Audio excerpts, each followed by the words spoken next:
আমি কুলো আর কাটার নিয়ে কি করছি চলো দেখা যাক।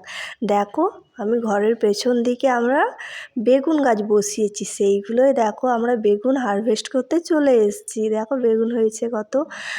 তো দেখো তোমাদের দাদা ভাই বেগুনগুলোকে তুলে নিচ্ছে। আর দেখো কত জঙ্গল হয়ে গেছে, বন জঙ্গল হয়ে গেছে, পরিষ্কার করার সময় নেই। আর দেখো এখানে এত পরিমাণ একটা ডালে হয়েছে, দেখো মাটিতে ঝুলে পড়ে গেছে।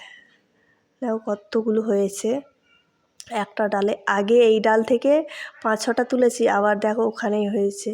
আর দেখো কত বড় বড় সাইজ বেগুনগুলো।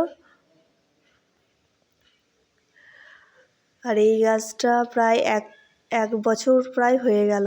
আর এই গাছে একটু ছোট ছোট সাইজের বেগুন হয়, কিন্তু কি বলো তো, একটু পোকা খাচ্ছে, কানা হয়ে যাচ্ছে, তো সব কেটে কেটে ফেলে দিচ্ছে। তো দেখো আমরা কতগুলো বেগুন হারভেস্ট করলাম, দেখো কতগুলো হয়েছে। দেখো কাদের কাদের বাড়িতে এই বেগুন গাছ আছে একটু কমেন্ট করে জানাবেন।